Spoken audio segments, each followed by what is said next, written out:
За тавталгаа түлшийн ажлын хэсэгтэй холбоотой үг гэлээ да. Энэ өмнө байсан дараа хөдөөж банкны орооноос ажлын хэсэг гараад хилцүүл хийсэн санагч байна. За мөн л энэ хүмүүс сууж лээсэн л дээ. Ерөнхийдөө бол нэг юм бид нар бас хөдөлтөөл ярих хэрэгтэй баг. Тавталгаа түлшийг байгуулсан тухайн үед тэр тухайн үеийн сонсголоор тооцоололоор инженер техникийн болон эдийн засгийн үзүүлэлтээр одоо тухайн агарын борт эргээр нөлөөлж байгаа гэдэг дүгнэлт гарсан. За тавталгааны түлш ягаад муудсан бэ гэхээр хатаалт болон тэр нийтлэн гэдэг түүхийдийн үндсэн орцын одоо орцод өөрчлөлт орсон учраас техникийн шаардлага хангаж чадахгүй учраас утааны асуудал буцаж дэгдсэн гэдэг асуудал яригдсан.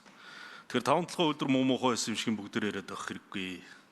Энэ үйлдвэрийн харин бий болсон энэ Улаанбаатар хотод бий болсон дэд үтсийг ашиглаад дараагийнхаа руу шилжих хэрэгтэй. Бид тэр газ руугаа шилж энэ хүмүүс одоо үнэн л хэлж штэ.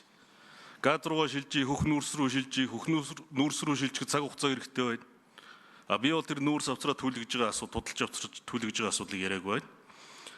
Тэгэхээр энэ ажил хийж байгаа хүмүүсээ загнаад өмөрг байна. Харин та бүгд байгаа энэ Улаанбаатар хотод байгаа энэ том дэд үтсээ ашиглаад энэ чинь төлөө түлшийн хүргэдэг зөндөл 1700 цэг байдаг үстэй 3700 ч илүү. Тэгээд тэр дараагийн шат руу бол оролдоо тэргээ хийлэлдээ тэгэл загнуулаа суцгаад байгаа.